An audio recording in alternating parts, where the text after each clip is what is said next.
Hi eat clean and get ഫിറ്റിൻ്റെ ഇന്നത്തെ വ്ലോഗിലോട്ട് സ്വാഗതം. ഇന്ന് നമ്മൾ ഷെയർ ചെയ്യാൻ പോകുന്നത് ഒരു ചപ്പാത്തി എഗ് റോൾ റെസിപ്പിയാണ്. നിങ്ങളിപ്പോൾ ഒരു വെയിറ്റ് ലോസ് ഡയറ്റിലാണ് അല്ലെങ്കിൽ വെയിറ്റ് മെയിൻ്റനൻസ് ജേർണിയിലാണെന്നുണ്ടെങ്കിൽ നിങ്ങൾക്ക് ബ്രേക്ക്ഫാസ്റ്റ് ആയിട്ടോ ലഞ്ചായിട്ടോ ഡിന്നറായിട്ടോ ഇൻക്ലൂഡ് ചെയ്യാൻ പറ്റിയ ഒരു ഹെൽത്തി ടേസ്റ്റി റെസിപ്പി. ഈ ചപ്പാത്തി എഗ് റോൾ നമ്മുടെ ഈ ചാനലിൽ ഇതിനു മുന്നേ നടന്നിരിക്കുന്ന പല വെയിറ്റ് ലോസ് ചാലഞ്ചുകളിലും ഇൻക്ലൂഡ് ചെയ്തിരിക്കുന്ന ഒരു റെസിപ്പിയാണ്. എനിക്ക് ഏറ്റവും കൂടുതൽ വന്നിരിക്കുന്ന റിക്വസ്റ്റുകളാണ് നമ്മൾ ചാലഞ്ചിൽ ഇൻക്ലൂഡ് ചെയ്തിരിക്കുന്ന ഏറ്റവും കൂടുതൽ എല്ലാവർക്കും ഇഷ്ടപ്പെട്ടിരിക്കുന്ന റെസിപ്പികൾ സെപ്പറേറ്റ് ആയിട്ട് ഇടണമെന്നുള്ളത്. അപ്പോൾ അതുകൊണ്ട് ഞാൻ ഇടുന്ന വീഡിയോ ആണ് കേട്ടോ. ഇത് റിപ്പീറ്റ് ആണെന്ന് എനിക്കറിയാം. ഇനി ഈ ഒരു ചപ്പാത്തി എഗ് റോളിൽ ഏകദേശം 309 കാലറീസ് ആണുള്ളത്. ഇതിൻ്റെ ന്യൂട്രീഷൻ ഫാക്ട്സ് ആണ് ഇവിടെ കൊടുത്തിരിക്കുന്നത്.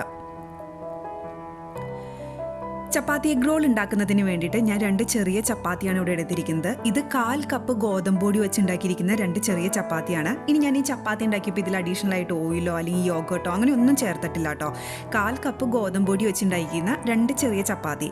നിങ്ങളിപ്പോൾ വലിയ ചപ്പാത്തി ആക്കുകയാണെന്നുണ്ടെങ്കിൽ അതിനനുസരിച്ച് കാലറീസിലും ഡിഫറൻസ് വരും. അപ്പം നിങ്ങൾ 1/4 കപ്പ് ഗോതമ്പൊടി വെച്ച് ശരിക്കും അളന്ന് തന്നെ എടുത്ത് ഈ ചപ്പാത്തി ഉണ്ടാക്കാൻ ശ്രമിക്കുക. ഇനി ഒരു ചെറിയ ബൗളിലോട്ട് ഞാൻ 2 മുട്ട ചേർത്തിട്ടുണ്ട്. അതിലോട്ട് ആവശ്യത്തിന് ഉപ്പും നിങ്ങളുടെ ടേസ്റ്റിനനുസരിച്ചുള്ള കുരുമുളക് പൊടിയും ചേർത്ത് കൊടുക്കാം.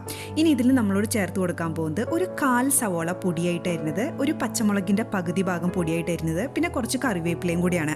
ഇനി ഇതെല്ലാം കൂടെ ചേർത്ത് കൊടുത്തതിന് ശേഷം ഒന്ന് നന്നായിട്ട് ഫോർക്ക് വെച്ച് ബീറ്റ് ചെയ്തെടുക്കുക.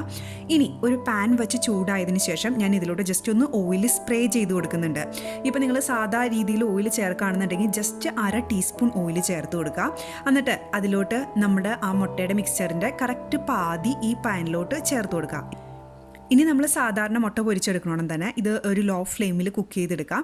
ഇനി ഈ മുട്ട പൊരിച്ചതിൻ്റെ ഒരു 1/4 ഭാഗം വേവായി കഴിയുമ്പോഴത്തേക്കും ഇതിൻ്റെ മുകളിലോട്ട് ഒരു ചപ്പാത്തി ചേർത്ത് കൊടുക്കാം. നമ്മൾ ഓൾറെഡി കുക്ക് ചെയ്ത് വെച്ചിരിക്കുന്ന ചപ്പാത്തി. ഇനി എന്നിട്ട് തവ വെച്ചൊന്ന് നന്നായിട്ട് പ്രസ് ചെയ്ത് കൊടുക്കുക. അപ്പോൾ ആ മുട്ടയും ചപ്പാത്തിയും കൂടെ നന്നായിട്ടൊന്ന് ഒട്ടിക്കിട്ടും. ഇനി നമുക്ക് ഈ മുട്ടയുടെ 1/4 ഭാഗമാണല്ലോ ഒന്ന് വെന്ത് കിട്ടിയിരിക്കുന്നത്, അതും കൂടി ഒന്ന് വെന്ത് കിട്ടുന്നത് വരെ ഇതൊന്നും പാനിൽ വയ്ക്കുക. ഒരു ഏകദേശം 1 മിനിറ്റോ അല്ലെങ്കിൽ ഒരു 1.25 മിനിറ്റ് കൂടെ വയ്ക്കുക. അതിനുശേഷം ഇതിലൂടെ ഒരു പ്ലേറ്റിലോട്ട് മാറ്റാം. ഇനി നമുക്ക് ജസ്റ്റ് ഇതൊന്ന് കൈവച്ച് ഒന്ന് റോൾ ചെയ്തെടുക്കാം.